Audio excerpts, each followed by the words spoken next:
Now we are moving on to a topic where it says creating a culture of inclusion, best practices for implementing diversity, equity, and inclusion initiatives.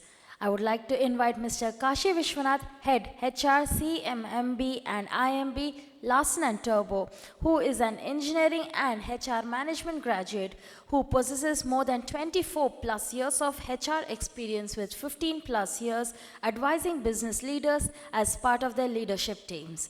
He's worked across organizations of diverse sizes and maturity levels in India, Asia Pacific, and the Middle East, and is a member of L&T's Diversity Task Force. Can we all put our hands together for Mr. Kashi Viswanath? Thank you. Good morning, everyone, and thank you very much for giving us this opportunity to speak. I'm standing before you not as a construction behemoth or an expert construction company, but I'm standing in front of you as an organization which has taken those baby steps in the area of diversity and inclusion. An organization which has gone through the baby steps and preliminary stages is a good organization to actually sort of listen to, because then if some of you are interested in probably adopting some good ideas from here, this could be a good way to do so. If you see over here, we tried to sort of bring these languages into our set of engineers. Language like what is equality, equity, and inclusion. A lot of that has been spoken about by my earlier speakers. This language is something that we try to bring in our engineers. Not an easy task, because some of the biases that were spoken of earlier were also existing in our employees, and that bias has to be gradually educated out. So let's see how our journey is. So if all of you are ready to listen to my journey, let's go on. Okay. First of all, what was the business case? This whole thing started when our board actually found that, look, within L&T, not much effort has been done towards consciously trying to look at diversity and inclusion. Whilst we had people from different states, we had people of different nationalities, we also had people, different genders, etc., working within our organization. However, there was no structured approach towards furthering this within the organization. So the board said that one must do something on this. They also presented a business case. The board said that, look, a company which is diverse, and all of this is mentioned over there. They spoke a lot about gender diversity, but I think this applies to diversity of any form that you see. They said that, look, those corporates which embrace diversity, they will see that there is a 21% more likely to have more above average profitability. They also will have, those which embrace have a 27% probability of outperforming their peers, etc. Innovation will also increase if there is diversity. All of this is the business case that the board presented, and based on this, the organization said that let's do something about it. So a task force was created. This task force was given the charter to work on this particular activity. But let's see how this task force went about its activity. First of all, if you really look into L&T's values, and if you look in the vision and values which is there, there are elements of innovation and elements of customer centricity which is mentioned there. The organization felt that if we are able to bring in diversity in the organization, these areas, especially innovation, especially customer centricity, will have a greater fillip. And that's that's how the organization was convinced that, look, it's worth investing in D&I. It's worth investing in this journey. Because like many engineering companies in L&T, everything they would like to have it with data. You want D&I, it's not just a buzzword, tell us how it's beneficial. I think that's the language that people use within the organization, so it becomes even more important from that angle.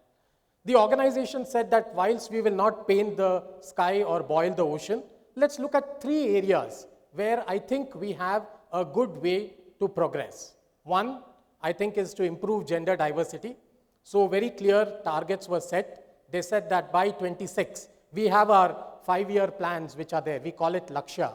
So the Lakshya plan for 5 years, 21 to 26, they said by 26, we must be 10% on gender diversity, 10% by 26. Then we said generational diversity is the other big area. Let's take that. So we said that, look, average age within the organization should be 32.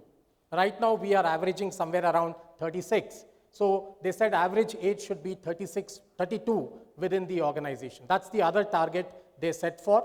And also they said that, look, when you're talking about generational diversity, try to include voices of the younger people within the organization. So that's generational diversity. And then they said being open to people with disability. Here they didn't set any targets because it's a little difficult subject, and it's also difficult in our industry, especially an industry which is into construction, EPC, etc. So they said that at least let's have an open mind and let's try to be sensitive to actually look at the existing numbers and assess talent which could be useful in various parts of our business. So here they were not target oriented, but more the sensitivity aspect which was there. So 3 areas which were set. I'm going to talk to you today a little about work which has been done on the gender diversity, because here we are a little more mature as compared to the other 2 areas, which is work in progress. And however, the concepts and the, a gentleman asked over here, do you have any models? The models and the concepts that were used over here could probably be used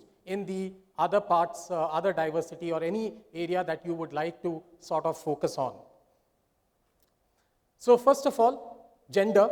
What is the, why did we decide to go so big on gender? If you look at our biggest requirement comes from the campuses. And in the campus today, you find that there is a predominant women population which is there on campus, especially engineering campus. We are an engineering company. Engineering campus is a big source for us. Of course, there is some data mentioned over there, but practical thing is colleges are full of women, and L&T is perceived as a company which is not women-centric. It's not very, if you ask any lady on the campus, she will say, L&T, no, I've not heard about L&T doing work in the, that was the image that L&T had at the time that we actually embarked on this, and we want to tap that talent.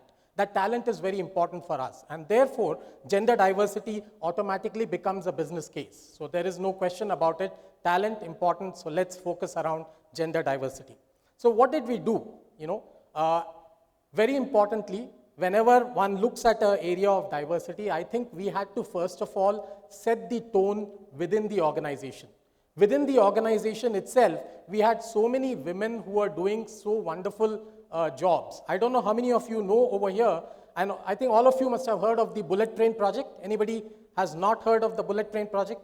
India is doing the first bullet train project which is happening. The person who is directing the project, or the project director, is a lady from our, and she's probably the first batch of GETs that L&T took. So she's heading the entire project. This information was not known even within the organization. Thank you for those claps, and thank you. This sort of information was not known even within the organization. So first of all, we had to bring the knowledge that women are there at senior positions handling projects. We had to bring this up to the organization. And for this, we created a small group which is called Winspire. Winspire is Women Inspire, so that's how the word came. And we did various initiatives to see that how could we bring this knowledge up. So we first of all conducted panel discussions. There was a panel discussion on women in manufacturing. There was a panel discussion on women in projects. And here, we did not have some very, very senior people. We had people who were there at the ground level, project managers, talk to the panelists, and they were actually explaining about their experiences. And by doing so, it created a sort of a feeling within the organization. Because if you have to remove bias, I think one of the steps that you have to take is to change the language within the organization. People should start feeling that women can do projects in hard sites. Women can do projects in tough environments. And for doing all of that, women in manufacturing, and we created all of that. We created a small book like this, and I think I'm really proud of this book because it is stories of resilient L&Tites, women. And here there are stories which are actually, and if one reads those stories, one really gets inspired. And that's the thing that we wanted to do within the organization, so that younger women who are there can actually see this and say that, look, I can also, I see something in that. It resonates with me. Because if you see data, the women at junior level, okay. As it reaches middle management, you will find that the women population decreases, probably because of many reasons, social and otherwise, but the population decreases. We want to arrest that. And all of this, we feel, will inspire younger women to say that I must not drop out of the workplace, I must continue. And that's something that we did. We also created, various other initiatives. Like, for example, some senior leaders, we created what's called Women on Wednesdays. Wednesday with Women Leaders is something that we created. We made a small film, and with your permission towards the end, I will share with you this film, which is there. It is a film which is called, Daughters Who Build India, because our theme is building India. So we created a small film called Daughters Who Build India. All of this mainly with an objective, to see how we can inspire other women to actually continue in the workplace. Also to see how we could, have people in the colleges, etc., attracted in this journey. So this is the first thing. We set the base over here. Once the base was set, we went about, actually focusing on the implementation. And here, this model, someone mentioned model, is a model that we felt is a good model to use, and it can be used for various initiatives around DEI. I think it has 4 pillars. The first pillar is called induct, the second pillar is called develop, third is called engage, and the fourth is enable. When we talk about induct, it's all about hiring, it's all about attracting, and when we talk about develop, it's all about developing leadership within the organization. So that's the develop piece which is there. When we talk about engagement, it's how do we engage with this group which we are talking about, in this case women. And the third one is enable, is to enable policies, processes. There are a lot of policies that were worked upon to ensure that the enablement part of it is done. I'm just giving you a few, and I'll cover some which I think is really something good that we did. So if you look over here in induct, we have been able to increase the percentage of women, GETs to 30%. So 30% of our intake is women GETs and PGETs from colleges, graduate engineers and postgraduate engineers, 30%. We are doing some targeted lateral hirings. Although this is not very mature, but we have identified those roles which can be filled by women, and we are doing some targeted lateral hirings which are there. We have tried to renew this. Renew is our, second, what they call as, coming back from a break type for women who are in break, who want to come back. It was a site which was dead almost. We have tried to renew the renew site, and ensure that we are getting good, and now we are getting good feed into the renew site. The next one is engage. And here, if you see, some of the things that we are doing is all around removing the biases part of it. We are conducting programs. We are actually conducting sessions where we are calling men as allies. Is a very popular program that we do, where men talk about how they have supported women, and women in open forums thank the men who have supported them. And I think that's become a very popular program, Men as Allies. We are also doing a lot of recognition for these men and for women who are there. Next one is develop. I think here we have very structured programs. We have 2 programs that we have launched, women at entry level, and then at the mid-career level, women population. So we are doing programs for them, and these are leadership programs. Someone wants details, I can provide you those, but that's something that we are doing so that we are able to build our leadership within the organization. And of course, enable, and there are 1 or 2 key policies that we have done. For example, easy one, but ergonomic chairs for expecting mothers. For a company like L&T, it's a big thing. Otherwise, it may seem very, very simple. What is ergonomic chairs? It's a very simple thing to do. But an organization like us, which has to, there are so many processes and policies of procurement, etc. Something like this is a big stuff. So therefore, ergonomic chairs for women. Reimbursement of taxis. I think just 2 days back, the papers had something similar with some banks which were doing that. So reimbursement of taxis for mothers, etc. during the stage that they require it most. We have done an audit, infrastructure audit, to see that all our facilities are women friendly, especially a fact in sites. If you go to sites, etc., you cannot imagine that some of it may not be very comfortable for women to work. So we have done an audit of all sites, all offices, to ensure that they all have basic hygiene requirements. And of course, there are some dispensers, etc., which have been mandatorily placed in the washrooms. So as we speak, we find that we are all set to reach the target. We are today at about 7.6%, about 8%, and I think by 26 we are in line to reach our 10%, which is there. We have also got an equal opportunity policy which has been created now. Thanks to the influence that some of the good work here has been done, the organization has now created an equal opportunity policy.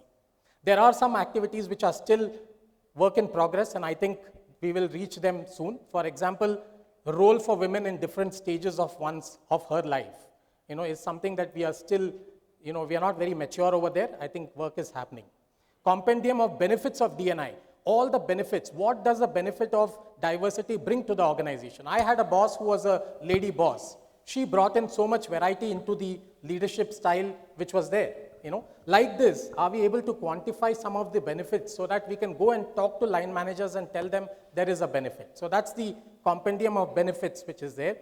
Enable pillar, the policy pillar, a company like L&T, it takes some time before you are able to change certain policies, etc. For example, flexi working is easily spoken by many of you, but in our industry, with construction being our main business, flexi working is a bit difficult. So therefore, how do you enable certain things in the enable pillar? I think work is still work to be done. Extend the template to other D&I families, like we said, disability, like we said, generational, etc.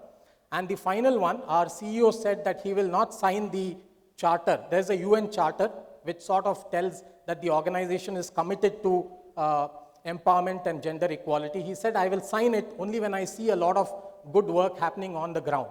And I think with all the things happening, we are hopeful that he will now sign the UN charter which is there. So these are some thoughts that I had. With your permission, I'll just share with you the movie, and then we can have a bit of questions if time permits. A movie, that is say.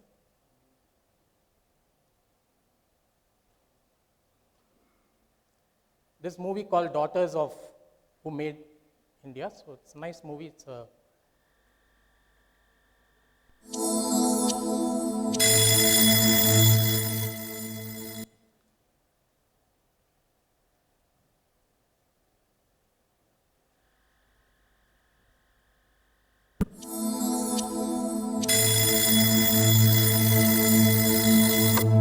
Most days start the same for all. one question, two questions.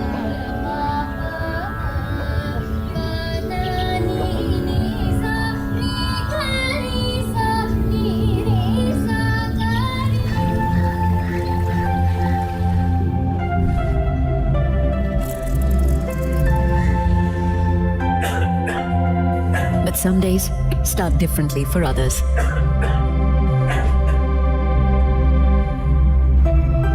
Time and commitment keep us on our toes. A few become front runners of their time.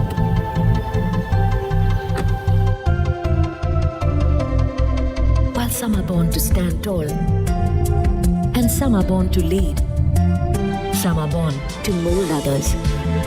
The amount of exposure that you get while working over here is tremendous, and there's no limit to learning. Working in a mega project like this, the challenges and expectations are way too high. I feel that feeling proud about something is the greatest emotion which can drive you towards excellence. And what can be more prideful than working on projects which are enhancing the defense capabilities of your country? It is really difficult for a woman to have a balanced work life. But with the support of a fantastic team and the family support, I think we are doing it, managing it well. When I stand here, I can proudly say that I have contributed towards something which is making the lives of people better who are living in this nation. The kind of project L&T does is always huge, and the challenges we are put into brings out the engineer in me, and it helps me in my career growth. L&T has given me the platform wherein I can be a part of the wonder creation.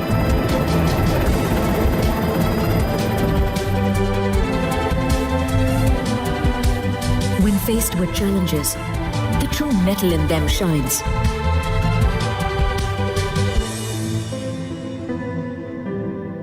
They draw inspiration from their idols and turn obstacles into stepping stones.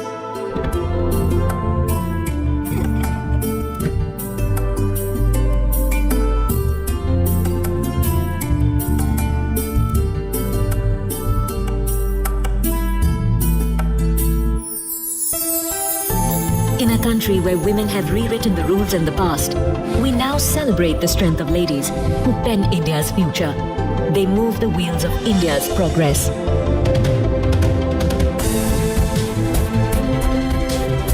celebrating the daughters who built the motherland.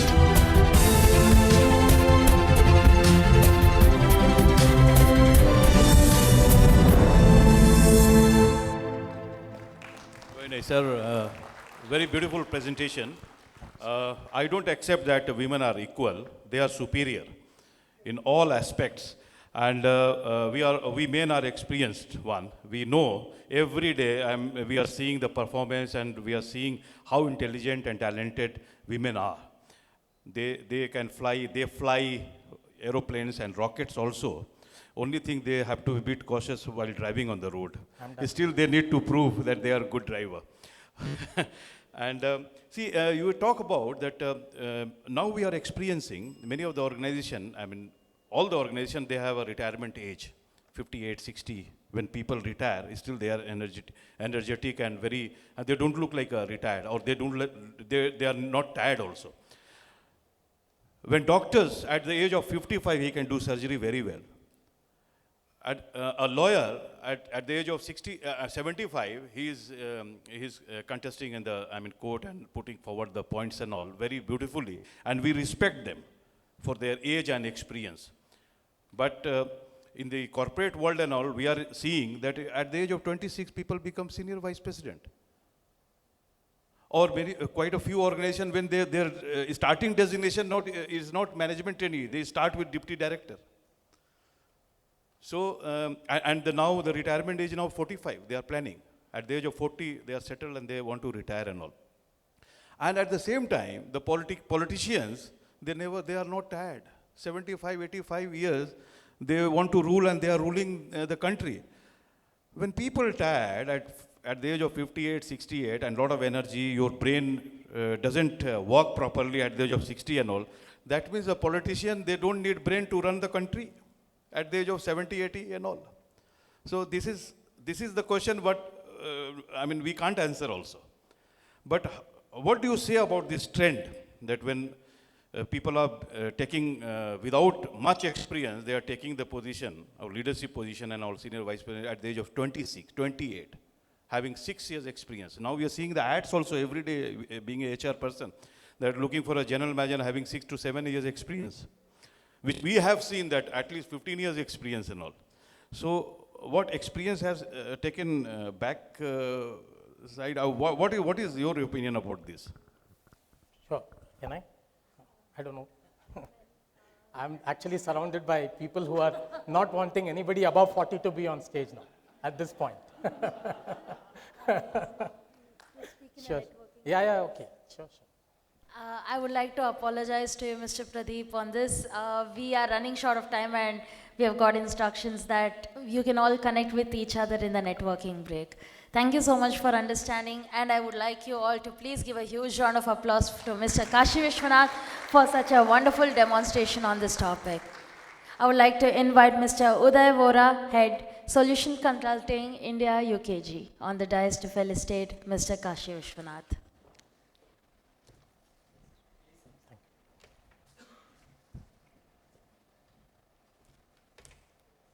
Uday, thank you. It was an absolute pleasure. Thank you very much.